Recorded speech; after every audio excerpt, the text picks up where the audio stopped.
டாக்டரிடம் கேளுங்கள் நிகழ்ச்சி தொடர்கிறது. நேர்களே, தனிமையை போக்குவதற்கான ஆலோசனைகள் குறித்து மனநல மருத்துவர் ஆனந்தன் இன்றதற்கான ஆலோசனைகளை வழங்கிக் கொண்டிருக்கிறார். உங்களது கேள்விகளை நீங்களும் கேட்கலாம். தற்பொழுது கன்னியாகுமரியில் இருந்து யாஃபர் என்கிற ஒரு நேயர் இணைப்பில் இருக்கிறார். அவரோட பேசலாம். வணக்கம் யாஃபர், உங்கள் கேள்வி. சார், என்னோட பொண்ணுக்கு 2 மந்த் யூரின் பேஸ் ரெண்டுமே வெளியேற மாட்டேங்குது. சரி. அப்போ இதுக்கு நாங்கள் இங்கிலீஷ்ல எம்பிபிஎஸ் நியூராலஜி நெஃப்ராலஜி எல்லாம் காமிச்சு 1 லேக் டெஸ்ட் பண்ணி பார்த்துட்டு நோ ப்ராப்ளம் சொல்லிட்டாங்க. சரி. ஒரு ப்ராப்ளம் கிடையாது. ஆனால் கிட்னி எல்லாமே நார்மல் இருக்குது. சரி. சைக்காட்ரிஸ்ட் டாக்டர் கூட்டிட்டு போனப்போ அவரும் ப்ராப்ளம் இல்லை, பேசி பார்த்தா இதனால யூரின் வராமல் இருக்காது அப்படின்னு அவர் சொல்லிட்டாரு. சரி. அதுக்கு பின்னாடி நாங்கள் பக்கத்துல ஒரு நாட்டு வைத்தியசாலையை கூட்டிட்டு போனதுக்கு அவர் சொல்றாரு சைக்காட்ரிஸ்ட் ப்ராப்ளம் தான் அப்படின்னு சொல்லி பேசி இருக்கிறாரு. சரி.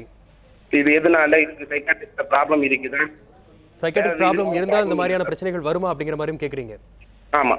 சரிங்க சார், நிகழ்ச்சிக்கு நன்றி. தொடர்ந்து நிகழ்ச்சி பாருங்கள், இதுக்கான ஆலோசனை பார்க்கலாம். டாக்டர் ஆனந்தன் இந்த மாதிரி நியூராலஜி நெஃப்ராலஜிலாம் பார்த்தாங்க. என்ன பிரச்சனைக்காக அவங்க சைக்காட்ரிக் ப்ராப்ளம் தான் அப்படிங்கிற மாதிரி என்ன பிரச்சனை, யூரின் வரதில்லை, மோஷன் வரதில்லை அப்படிங்கிற மாதிரி சில ப்ராப்ளம்ஸ் இருக்குது அப்படிங்கிற மாதிரி இருக்காங்க. 80 kg சிஐஜி அவங்களுக்கு வெயிட் இருக்குது. ஸோ 16 இயர்ஸில் அவங்க இருக்கிறாங்க. இந்த மாதிரி ப்ராப்ளம்ஸ் உண்மையிலே மனநலம் சம்மந்தப்பட்ட ஒரு விஷயம் தானா அப்படிங்கிற மாதிரி கேட்குறாங்க. கண்டிப்பாக.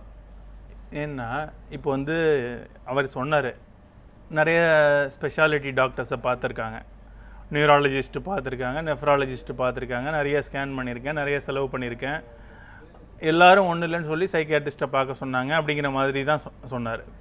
இது டெஃபினட்டாக இது ஒரு சைக்கியாட்ரிக் இல்னஸ் தான்.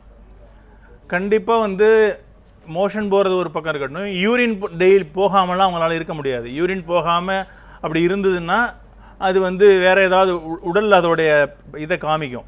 வெயிட் ஒரு பக்கம், யூரின் போகலைன்னா அதோடைய அறிகுறிகள் ரத்தத்தில் அதோடைய யூரியா, கிரியாட்டினின் இந்த மாதிரியான விஷயங்கள் அதிகமாகும். பிளாடரில் ஃபுல்லாகிடும், யூரின் சுத்தமாக. ஆனால் அதெல்லாம் அவங்க யூரின் போயிட்டு இருப்பாங்களா இருக்கும், கொஞ்சம் கொஞ்சம் போயிட்டுருப்பாங்க, அடிக்கடி போயிட்டுருப்பாங்க. ஆனால் அதே மாதிரி தான் அவங்களுக்கு யூரின் போகலை அப்படிங்கிற ஒரு யூரின் போன மாதிரி அவங்களுக்கு ஒரு திருப்தி இல்லை. தூங்கி எழுந்திரிச்சா கூட தூங்கின மாதிரி ஒரு திருப்தி இருக்குது. இது இவர் சொல்கிறது பெக்யூலியர் கேஸ் கிடையாது. இது மாதிரி காமனாக டே டு டே ப்ராக்டிஸில் என்ன மாதிரி மருத்துவ சைக்கியாட்ரிஸ்ட் எல்லாரும் பார்க்குற ஒரு ப்ராப்ளம் தான் இது. அதுவும் 16 சின்ன வயசு அப்படிலாம் சின்ன வயசு அப்படிலாம் இருந்தது அப்படின்னா இது பெரும்பாலும் ஒரு விதமான ஹிஸ்டீரியான்னு முன்னாடி சொல்லுவாங்க, டிசோசியேட்டிவ் டிஸார்டர்னு இப்போ சொல்லுவாங்க. அந்த டிசோசியேட்டிவ் டிஸார்டரில் இந்த மாதிரியெல்லாம் வரும். அதாவது என்னென்னா அட்டென்ஷன் சீக்கிங் பிஹேவியர், அதாவது ஹெல்ப்லெஸ்னஸ், எனக்கு யாருமே உதவிக்கு இல்லை, ஒர்த்லெஸ்னஸ், நான் எதுக்குமே லாயக்கில்லை, ஹோப்லெஸ்னஸ், ஏன் எதிர்காலம் எப்படி இருக்க போதோ, இப்படிலாம் இருக்கிறதுக்கு நான் செத்து போயிடலாம் அப்படின்னு நினைக்கும்போது, நான் தான் ஆத்தா வந்திருக்கேன், நான் தான் செத்து போனேன் அப்படின்னு சொல்லி ஆடுறது, சாமி வர்றது பேய் பிடிக்கிற மாதிரி இந்த ஹெல்ப்லெஸ்னஸ், ஒர்த்லெஸ்னஸ்ங்கிறது உடல் உபாதைகளாகவும் வெளிப்படும். அதுக்கு கன்வர்ஷன் ரியாக்ஷன் சொல்லுவாங்க. காமனாக அது வலிப்பு வர்ற மாதிரி, பல்லு கட்டிக்கிறது, ஒரு பேச முடியாமல் போகிறது, எஃபோனியா சொல்லுவோம், ஃபங்க்ஷனல் எஃபோனியா, அந்த மாதிரி எல்லாம் தான் காமனாக வரும். ஆனால் இந்த மாதிரி இவங்க சொல்கிற மாதிரியான வர்றதும் கேசஸ் டே டு டே லைஃப்பில் நம்ம பார்க்க முடியுது. ஓகே. இதுக்கு பெரும்பாலும் அண்டர்லைங்காக ஒரு சைக்கியாட்ரிக் இல்னஸ் இருக்கும். சில சமயங்களில் மேஜர் சைக்கியாட்ரிக் இல்னஸ், அண்டர்லைங்காக மேஜர் சைக்கியாட்ரிக் இல்னஸ் இருக்கிறது கூட வாய்ப்பு இருக்குது. இதுக்கு என்ன தீர்வு சார்? சரியான மருந்து சிகிச்சை கொடுக்கணும். சரி. சரியான மருத்துவ சிகிச்சை கொடுக்கணும். இது இப்போ என்ன, எல்லா டாக்டரும் எடுத்து உனக்கு ஒன்றும் இல்லை, ஏதோ சும்மா மனசில் தான் பிரச்சனை, உனக்கு ஒன்றும் இல்லை, உன் மனசில் தான் பிரச்சனை அப்படின்னு எல்லாரும் சொல்ல இப்போ இவங்க வச்சுக்கிட்டு ஒரு கட்டத்தில் என்ன பண்ணுவாங்கன்னா, எல்லா டாக்டர்கிட்டையும் பார்த்தாச்சு, யூரின் போல், மோஷன் போல், எல்லாரும் ஒன்றும் இல்லைன்னு சொல்கிறாங்க. அப்புறம் நான் சாமியார், பூசாரி, செய்வனை, சூனியன்னு அழைச்சிட்டு போக ஆரம்பிச்சிருவாங்க. ஆனால் சரியான மனநல மருத்துவரோட கண்டினியூஸாக, அதாவது போன உடனே ஒரு 10 நாள் மாத்திரை கொடுக்குறாரு, இல்லை ஒரு ஊசி போடுறாரு, சரியாகலன்னு மனசு தளர விட்டுட்டு திரும்ப பூசாரிகிட்டையோ மந்திரவாதிகிட்டையோ வேற டாக்டர்கிட்டையோ ஸ்கேன் எடுக்க போயிடக்கூடாது. மனப்பிரச்சனை, உடல் பிரச்சனையோடு சம்பந்தப்பட்டு உடல் மருத்துவம் 3 மாதம் தொடர்ந்து ஒரே மனநல மருத்துவத்தை ட்ரீட்மெண்ட் எடுக்கணும். Okay sir. எடுத்தால் அதுக்கப்புறம் தீர்வு கிடைக்கும். தொடர்ந்து பேசலாம். அடுத்ததாக திருப்பூர்ல இருந்து தமிழரசு என்கிற ஒரு நேயர் இணைப்பில் இருக்கிறார். வணக்கம் தமிழரசு, உங்கள் கேள்வி. வணக்கம் சார். வணக்கம், உங்க கேள்வி கேட்கலாம் சார். சார், நான் தனிமையில் அதிகம் விரும்ப ஆசைப்படுறேங்க. சரி. அதாவது ஒரு கம்பெனி வேலை செய்யறேங்க. ஒரு ஜிஎம் சார் கிட்ட கூட வேலை செய்யறாங்க, அதிகமாக வந்து பேச விருப்பம் வருது இல்லைங்க, எல்லாரும் தெரியலைங்க. சரி. இப்போ வந்து எங்க வீட்லயே இருக்கட்டும், எங்க அம்மா எங்க அப்பா அக்கர் கூட அதிகமாக பேச முடியறது இல்ல. சரி. அதான் நான் பூர தனிமையில தான் இருக்கேன். ஆனா நல்லா தான் இருக்குங்க, எந்த ஒரு இது இல்லாம.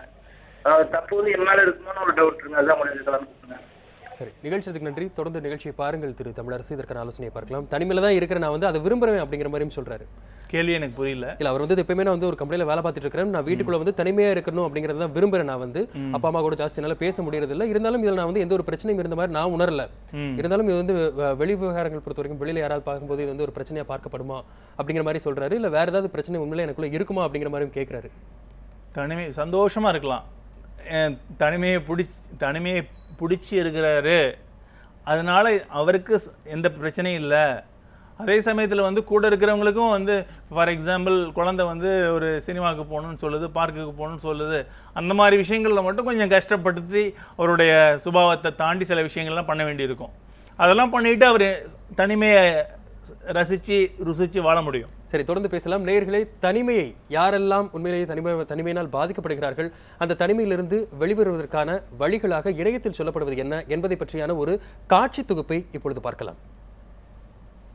தனிமை வயது, பாலினம், வாழ்க்கை முறை, சமூக நிலை போன்ற பலவற்றையும் கடந்து அனைவருக்கும் ஏதோ ஒரு நேரத்தில் ஏதோ ஒன்றை இழந்தது போன்று ஏற்படக்கூடிய ஒரு வினோத உணர்வு. மழலை பருவத்தில் துணையில்லாமல் தவித்தவர்களே பிற்காலத்தில் வளர்ந்த பின்னும் தனிமையாய் இருப்பதாய் உணர்கிறார்கள். பிடித்தவர்கள் பிரிந்து சென்று மனம் விட்டு பேச துணை தேடி அலைபவர்களே தனிமையை உணர்கிறார்கள். தனிமையை போக்குவதற்கான சில வழிகளை இப்போது பார்க்கலாம். மனக்கவலைகளை, குறிப்பாக தனிமையை எவ்வாறு உணர்கிறீர்கள் என்று எழுதி வைத்துக் கொள்ளலாம். சிறிது காலம் ஒதுக்கி ஆரோக்கியமான உணவு பழக்கத்தை கடைபிடித்து அதிக நேரம் தூங்கி உடற்பயிற்சி, யோகா செய்து தனிமையை போக்கலாம். சத்துள்ள காய்கறிகளும் பழங்களும் மகிழ்ச்சியை அதிகரிக்கும் என்று ஆய்வுகள் கூறுகின்றன. நாளொன்றுக்கு பலருடன் மனம் விட்டு பேச வேண்டும் என்பதை நோக்கமாக கொள்ள வேண்டும். பிடித்தவற்றை, உதாரணமாக வாசித்தல், விளையாடுதல், இசை கேட்டல், சமைத்தல், வரைதல் போன்றவற்றை மனதார செய்யுங்கள். முடிந்த மட்டும் வீட்டுக்குள் முடங்கி கிடக்காமல் பூங்கா, நூலகம் போன்ற இடங்களுக்கு செல்லுங்கள். மழலைகளுக்கும் செல்ல பிராணிகளுக்கும் அதிக நேரம் ஒதுக்குங்கள். புகை, மது போன்றவற்றை அறவே விட்டொழியுங்கள். கற்றலுக்கு நேரம் ஒதுக்குவதாலும் தனிமை அகலுமாம். குறிப்பாக புதிய மொழி, அறிவியல் கருவிகள் போன்றவற்றை பரிச்சயமாக்கலாம். இவை அனைத்தையும் கடைபிடித்தும் நீங்கள் தனிமையாய் இருப்பதாய் உணர்ந்தால் ஒரு சிறந்த மனநல மருத்துவரை பார்ப்பது சரியாகும். டாக்டர், இணையத்தில் வந்து தனிமையை போக்குவதற்கான வழிகள் என்னென்ன அப்படிங்கிறத பற்றி இப்போ பார்த்துருந்தோம். ஒவ்வொருத்தவங்களுக்கும் இந்த தனிமையை போக்குவதற்கான வழிகள் வேறுபடுகிறதா? கண்டிப்பாக. கடைசி பாயிண்ட் கரெக்டாக நச்சுன்னு சொன்னாங்க. இணையத்தில் ஆரம்பத்தில் உள்ள விஷயங்கள் மனசார சமைங்க, மனசார அதெல்லாம் முடியாதனால தானே அவன் கஷ்டப்பட்டுட்டு இருக்கான். அப்புறம் எப்படி மனசார சமைக்கிறது, அப்புறம் எப்படி மனசார படிக்கிறது, முடிஞ்சு வச்சுக்கிட்ட வஞ்சனை பண்ணுறோம். பண்ண முடியலையே. பண்ண முடியாதப்போ மனம் விட்டு பேசுங்க. பேசுகிறதுக்கு ஒன்றும் இல்லை, என்னத்தை மனத்தை விட்டு பேசுறது? இந்த மாதிரி சொல்கிற விஷயங்கள்லாம் வந்து ஒரு காமன் சென்ஸோட மக்கள் உலகம் முழுக்க மக்கள் சொல்கிற விஷயங்கள் தான். தனிமையை போக்குற விஷயங்கள் வந்து நபருக்கு நபர் மாறுபடுமா அப்படின்னா, நம்ம ஏற்கனவே சொன்ன மாதிரி தான், சுபாவத்துக்கு தகுந்த மாதிரி. இன்னொன்று வந்து நோய் நாடி நோய் முதல் நாடி. தனிமைக்கான காரணம் என்ன? அவனுடைய சுபாவமா, ஒரு ஒரு மருத்துவ பிரச்சனையினோட அறிகுறியா, இல்லை வேற என்ன அப்படிங்கிறத பார்க்கணும். அதை பார்த்துட்டு அதை வந்து தனிமை வந்து அதை சரி பண்ணணும்னு அவசியம் இல்லை. சில பேருக்கு வந்து தனிமை அவனுக்கே டிஸ்டர்பாக இருக்குது, அவருக்கே டிஸ்டர்பாக இருக்குது, அந்த பாதிக்கப்படுறவருக்கே ரொம்ப அழுத்துது, இருக்குது, கஷ்டத்தை கொடுக்குது அப்படின்னா கண்டிப்பாக அதை வந்து எந்த வழியிலையோ சரி பண்ணணும். தொடர்ந்து பேசலாம். அடுத்ததாக தர்மபுரியிலிருந்து பெரியசாமி என்கிற ஒரு நேயர் இணைப்பில் இருக்கிறார். வணக்கம் பெரியசாமி, உங்கள் கேள்வி. வணக்கம் சார். வணக்கம் சார், உங்கள் கேள்வி கேட்கலாம். தனியாக இருந்தால் ஃபீல் பண்ண ஆரம்பிச்சேன். தனியாக இருந்தால் ரொம்ப ஃபீல் பண்ண ஆரம்பிச்சேன் சார், நினச்சிக்கிட்டு. சரி. ஆனால் அது எப்படி பேஸ் பண்ணுறதுன்னு தெரியலைங்க சார். அதான் mind set, study mind set இல்லை. இப்போ 2 இயர்ஸ்க்கு அப்படிதான் இருக்கு. எவ்வளோ வருஷமா அந்த மாதிரி இருக்கீங்க? ஒரு 1 இயராக இருக்குங்க சார் அதிகபட்சம். ஏன்னா இப்போ ஜாப் எதுவும் இல்லை, பிஸ்னஸ் பண்ணிட்டு இருந்தேன். ஜாப் இல்லாமல் வீட்டில் தான் இருக்குங்க சார் ஒரு 1 இயரா. ரெண்டாவது பார்த்தீங்கன்னா உடம்புக்கு கொஞ்சம் சரியில்லாமல் இருக்கு. என்ன உடம்புக்கு? சளிங்க சார், சளி இருமல் இந்த மாதிரி கிளைமேட் வந்தா. சரி, அதுக்கு டாக்டர்கிட்ட பார்க்கலையா நீங்கள்? ட்ரீட்மெண்ட் எடுத்துட்டு தான் இருக்கேன் சார். கொஞ்சம் இருந்தாலும் இன்னும் ரெடி ஆகலைங்க சார். ஒரு 2 இயர்ஸாகவே மெடிசன் எடுத்துட்டு தான் இருக்கேன். என்ன வயசு உங்களுக்கு? 29 சார். 29. பிஸ்னஸ் பண்ணி என்ன லாஸ் ஆயிடுச்சா? ஆமாங்க சார், கொஞ்சம் லாக் ஆயிடுச்சு. அதாவது பார்ட்னராக ஒர்க் பண்ணதுங்க சார், மாமாவும் நானும். ம். அதில் கொஞ்சம் லாஸ் ஆயிடுச்சு சார், ಒಂದು 3-4 lakhs. இப்போ 1 வருஷமாக வேலை இல்லாமல் இருக்கீங்க. குழந்தைங்க இருக்கா? இல்லைங்க சார், அன்மேரிடுங்க சார். இன்னும் கல்யாணமே ஆகலை. ஆமாங்க சார், இதெல்லாம் நினச்சிக்கிட்டு ட்ரிங்க்ஸ் அப்புறம் அந்த மாதிரி ஏதாவது பழக்கம் ஒரு டைமில் ஓவர் ஆயிருக்குங்க சார். இதுலேருந்து எப்படி விடுபடான்னு கேட்குறீங்க? ஆமாங்க சார். நன்றி பெரியசாமி. தொடர்ந்து நிகழ்ச்சியை பாருங்கள். இதற்கான ஆலோசனை பார்க்கலாம். டாக்டர் ஆனந்தன், உங்கள் ஆலோசனை. இல்லை, உண்மையிலேயே வந்து அவர் சொல்லும் போதே அந்த சுச்சுவேஷன் ஆப்வியஸாக அவருக்கு வந்து கஷ்டப்படுறதுக்கான எல்லா சூழ்நிலைகளும் இருக்குது. 29 வயசு தான் ஆகுது. இந்த வயசுலேயே வந்து பிஸ்னஸ் பண்ணி லாஸ் பண்ணியிருக்காரு. என்ன படித்தார்? அவர் தன்னுடைய தகுதிக்கும் திறமைக்கும் ஏற்ற மாதிரி பிஸ்னஸை ஏற்படுத்திக்கிட்டாரா? அதை அனலைஸ் பண்ணி தான் அவர் பிஸ்னஸ் ஆரம்பித்தாரா? எதனால் லாஸ் ஆகிடுச்சு அதெல்லாம் தெரியல. ஆனால் இப்போ 1 வருஷமாக வேலை இல்லாமல் இருக்கார். கண்டிப்பாக வந்து தனிமை இருக்க தான் செய்யும். தனிமை வாட்ட தான் இருக்கும்போது தனிமையாக யோசிக்கிறதுங்கிறது வந்து, ஏன்னா அடுத்து 29 வயசு பையன் வீட்டில் சும்மா இருக்கிறான் அப்படின்னா வந்து அப்பா அம்மாவாக இருக்கட்டும், நண்பர்களாக இருக்கட்டும், என்னடா என்ன அடுத்து என்னென்ன கேட்கப்போம். இவருக்கு வந்து அடுத்து என்ன பண்ணலாம், வேலைக்கு போகலாமா, பிஸ்னஸ் பண்ணலாமா அப்படிங்கிற மாதிரி தான் இருக்கும். இப்போதைக்கு வந்து அடுத்து பிஸ்னஸ் எதுவும் பண்ணாமல் நீங்கள் வந்து லட்சங்களில் பிஸ்னஸ் பண்ணியிருந்தாலும் கூட, நீங்கள் ஒரு வேலை நிறைய படிச்சிருந்தாலும் கூட, ஒரு மாதத்துக்கு 2000 ரூபாய் சம்பளமாக இருந்தாலும் அந்த சம்பளத்துக்காக இல்லை, வேலைக்கு போகிறது இட் செல்ஃப் ட்ரீட்மெண்ட்னு சொல்லுவாங்க நம்ம ரீஹாபிலிட்டேஷன் சைக்கியாட்ரியில். அதாவது மறுவாழ்வுக்கு. இப்போ வந்து உங்களுக்கு ஒரு மறுவாழ்வு தேவைப்படுது. 1 வருஷம் சும்மா இருக்கிறீங்கிறது சாதாரண விஷயம் இல்லை. 29 வயசு பையன் 1 வருஷம் எந்த வேலையும் பார்க்காம இருந்தால் ரொம்ப ஒரு கஷ்டமான விஷயந்தான். கொஞ்சம் சம்பளமாக இருந்தாலும் ஏதாவது ஒரு வேலைக்கு தொடர்ந்து ஒரு வருஷம் போங்க.